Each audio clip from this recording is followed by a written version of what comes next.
One of the bad habits I had in my teenage years was eating nzu, edible clay. Africans and different tribes call it different names. The Igbos, that's my tribe, will call it nzu. Efik and Ibibio calls it ndom. Bini calls it the eko. A calabash chop. I can go on and on because I know which name to call for the seller depending on their tribe. Did I mention that I ate both salted and unsalted? That is olo or atakere. Eating or rather licking nzu was so habitual that I cared less regarding any advice anyone wants to give me. Those that knew me then know this. That's the only way I knew how to snack. I know the right place to buy it. No matter where I go, once I check into their local market, I will head straight to where I can find it. 9 out of 10 times, my guests were right. Just like most addictive behavior, nzu is designed to keep you coming back for more. And that was the reason the habit stuck.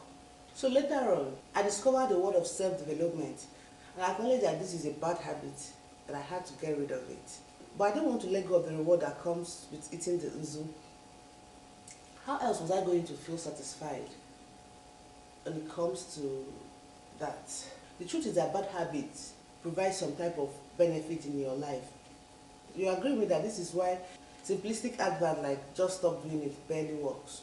So what do you do when you don't know how to stop a bad habit? Stick with me to the end of this video to learn how to stop, rather replace a bad habit. If you're just meeting me for the first time, my name is Flora. Here in this channel, my passion is sharing everything business and personal development skills with you at every slightest opportunity. Your subscription to this channel is not just beneficial to us, but to every individual hunger for business and personal development that you will decide now to share with.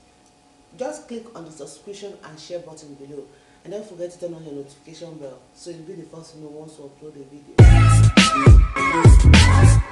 Skill Faculty is geared towards teaching, promoting and empowering you with the skills needed to become a better version of yourself in all ramifications.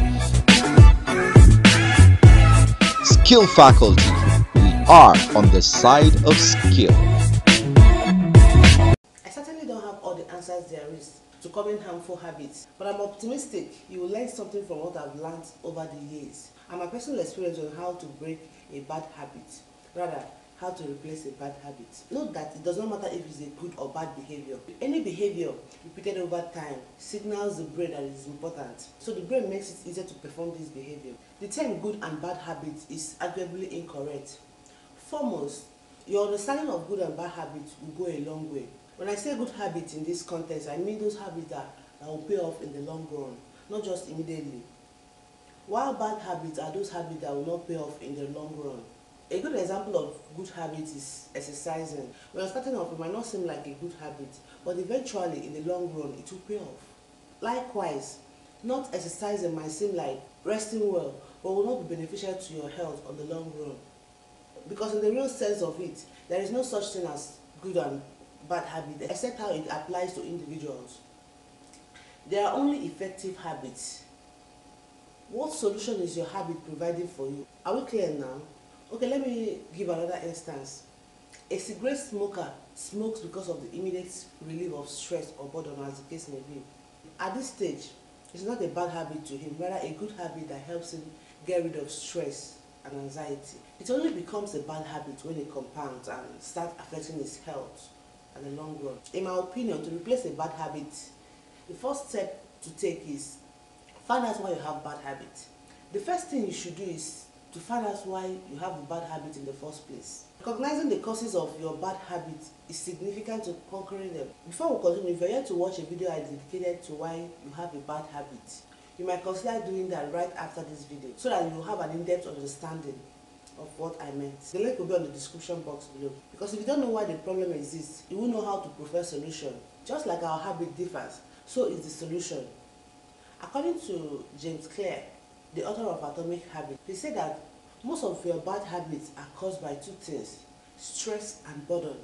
And I totally agree with him. So let's get to the second thing you should do if you want to stop a bad habit.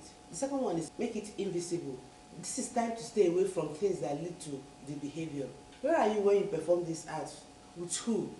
In my case, I decided to reduce the number of times I go to the local market and try as much as possible to not focus so much on the fragrance after the rain. Man, that one was hard. The idea here is to reduce the exposure to the cue of your bad habits. Of course, you know a habit must have something that triggers it. That thing that makes you want to eat unhealthy food, smoke, drink, any unhealthy habit really. It could be you want to lose weight. To make this habit stick, you should avoid hanging out with people who want to gain weight.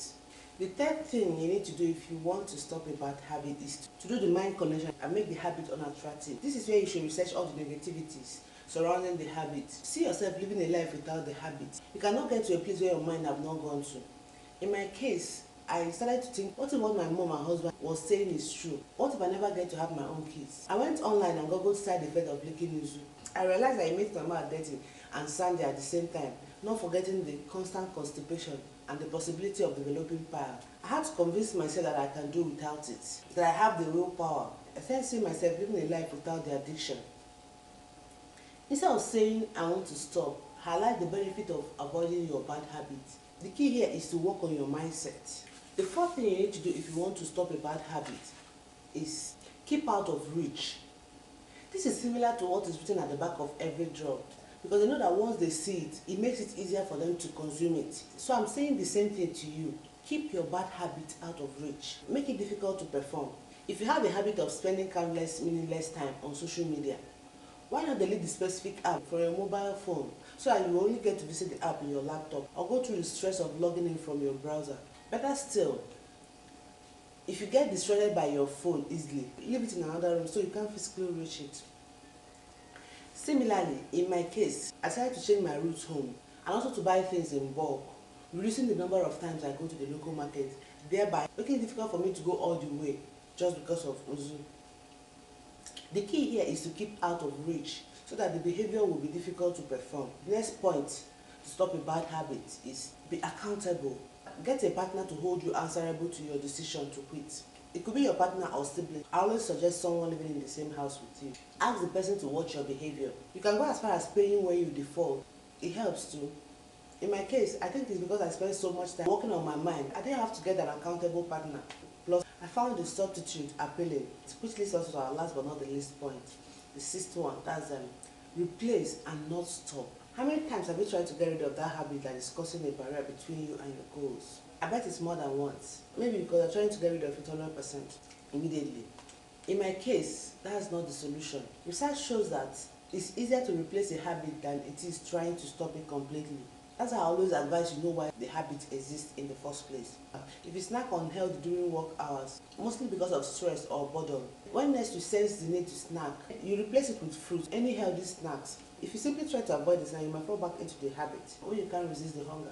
But bringing in some dried fruits and nuts to keep at your desk will give you another snack option. It's better to have a habit of snacking fruits than it is with snacking on burger and donuts. Similarly, in my uzu case, I replaced licking uzu with drinking coffee just because they both have pleasant aroma in common. I don't know how I came up with that substitute, but what I like about it is that I don't even take the coffee in large quantity, and the fact that it gives me the energy I need to put through work is far better than licking uzu, that the satisfaction lasts just very few minutes, seconds. With that being said, I've come to the end of the things I think, rather, I know. If you can follow through, you'll be able to replace your bad habits one after the other. And remember, it took you a while to form this habit, so it will still take a while to replace or stop them, as the case may be. Let's recap our major points: how to stop a bad habit, preferably how to replace a bad habit. The first one is find out why you have the habit. The second one is make it invisible. The third one is do the mind connection and make it unattractive. The fourth one is keep out of reach. The fifth one is be accountable, get a partner. The last but not the least is replace, not stop. What habits have you been able to overcome? What other ways worked for you? Share with us on the comment section.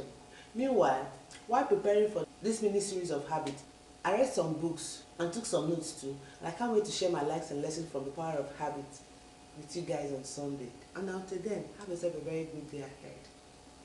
Bye.